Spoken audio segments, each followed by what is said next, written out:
एक बहुत ही महत्वपूर्ण यहाँ पर न्यूज़ और अपडेट है जीएसटी पोर्टल पर। Validation of bank account detail while adding bank account as non core amendment. ये 22 अक्टूबर का एक यहाँ पर न्यूज़ है, अपडेट है। जीएसटी डिपार्टमेंट ने एक एडवाइजरी जारी की है यहाँ पर, ठीक है। तो उस इसके ऊपर डिस्कस करने से पहले मैं आपको थोड़ा सा जो कोर कॉन्सेप्ट है बैंक अकाउंट का वो मैं बता देता हूँ। जीएसटी में याद रखिएगा, जब आप रजिस्टर्ड होते हैं तो रजिस्टर्ड होते ही आपको 30 दिन के अंदर अंदर अपना बैंक अकाउंट वैलिडेट कराना होता है या ऐड कराना होता है अपनी आईडी में, जो कि इनकम टैक्स में भी होता है सही रूल, ठीक है। तो 30 डेज के अंदर अंदर आपको क्या करना होता है, कोई ना कोई एक अकाउंट को आपको क्या करना होता है, ऐड करना होता है।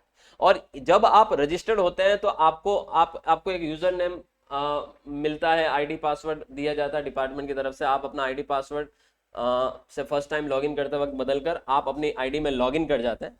लॉगिन करने के बाद आपको ऐड करने के लिए क्या करना होता है, सर्विसेज में जाना होता है और रजिस्ट्रेशन में जाना होता है। इसमें अगर आपको बैंक अकाउंट ऐड करना है तो amendment of registration non core field में जाना होता है। तो जैसे मैंने यहां पर क्लिक किया, अब मैं आ गया नॉन कोर फील्ड में।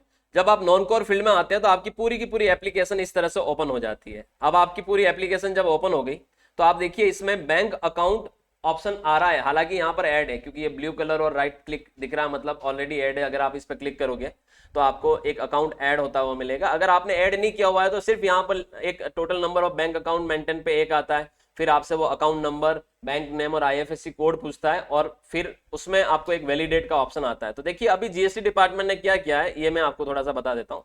जैसे आप जब जीएसटी पोर्टल पे जाएंगे तो ये एडवाइजरी है वैलिडेशन ऑफ बैंक अकाउंट की। इसमें एक लिंक दिया है इन्होंने और उस लिंक में एक पीडीएफ दिया है। इसको थोड़ा सा मैं जूम कर रहा हूं पीडीएफ को। साफ तौर पे इस पीडीएफ में इन्होंने ये मेंशन किया है कि आपको जब आप नॉन कोर फील्ड अमेंडमेंट में जाएंगे और उसमें जब आप बैंक अकाउंट को ऐड कराने के लिए जाएंगे तो आपको ये इस तरीके की एक इंटरफेस आपको खुलेगी जब आप नॉन कोर फील्ड अमेंडमेंट में जाएंगे, ठीक है। इस इंटरफेस में आप देख सकते हैं, मैंने इसको बिल्कुल जूम कर दिया आपके सामने।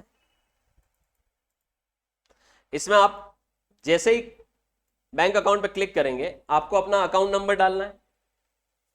30 दिन का समय इसलिए भी दिया जाता है कि कई लोगों के पास बैंक अकाउंट नहीं होता है तो वो जीएसटी में रजिस्टर्ड होते ही फिर बैंक में जाके क्या खुलवाते हैं, अकाउंट खुलवाते हैं। तो आप यहाँ पर अकाउंट नंबर डालिए, आप अपना टाइप ऑफ अकाउंट बता दीजिए, करंट है, सेविंग है, जो भी है, और आप अपना बैंक का क्या डाल दीजिए, आईएफएससी कोड। और जैसे ही गेट एड्रेस पे क्लिक करेंगे आपका पूरा ब्रांच और बैंक का एड्रेस आ जाएगा। और उसके बाद एक बटन दे रखा है यहाँ पर वैलिडेट अकाउंट डिटेल। जैसे आप इस पर क्लिक करेंगे, इस पर क्लिक करते ही अगला जो पेज होगा आपका, मतलब इसी के जो नीचे वाला पार्ट होगा, ये आपका, इसमें आपको कोई ना कोई एक डॉक्यूमेंट अटैच करना होगा, यानी आपका उस अकाउंट का डिटेल अटैच करना होगा। उसमें देखिए आपका, अगर आपके पास करंट अकाउंट है तो बैंक स्टेटमेंट आप निकलवा के स्टेटमेंट को अपलोड कर सकते हैं। मान लो आपने न्यूली बैंक अकाउंट खुलवाया और अभी स्टेटमेंट नहीं अवेलेबल है तो आप अपना चेकबुक का एक चेक कैंसल्ड चेक करके उसका फोटो अटैच कर लीजिए। पीडीएफ और जेपीजी फॉर्मेट में 1 MB तक का डिटेल मतलब साइज होना चाहिए।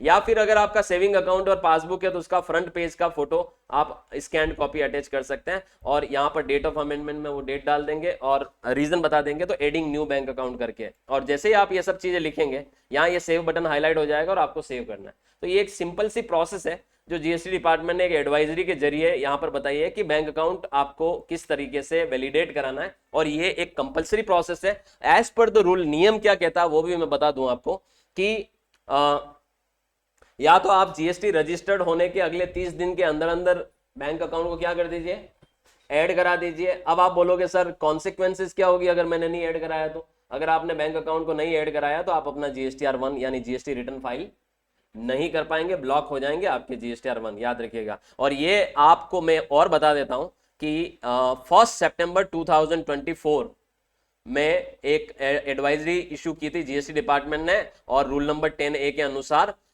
ये बताया था कि GSTR1 आप नहीं भर पाएंगे 1 सितंबर 2024 के बाद, अगर आपने अपना बैंक अकाउंट अपने जीएसटी आईडी के साथ लिंक नहीं कराया।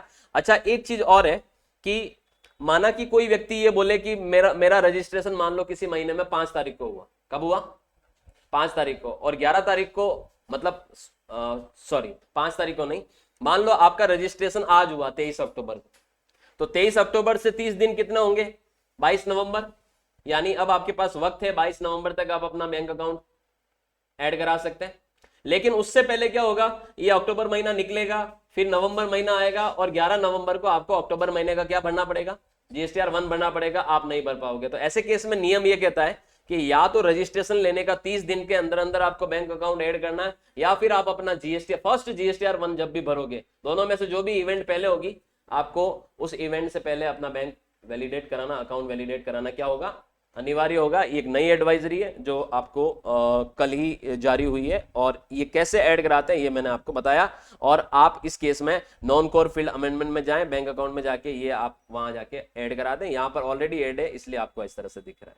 ठीक है, सो आई होप आपको समझ में आया होगा कि बैंक अकाउंट ऐड कराना कितना जरूरी है और वैलिडेट कराना कितना जरूरी है। अब आप बोलोगे कि सर जब कोई व्यक्ति नया रजिस्टर्ड नहीं है, मान लो पहले से ही रजिस्टर्ड है, उसने अभी तक नहीं कराया ऐड, तो उसको कराना अब अनिवार्य है, क्योंकि अब वो GSTR 1 नहीं भर पाएगा 1 सितंबर 2024 के बाद। Alright, thank you so much.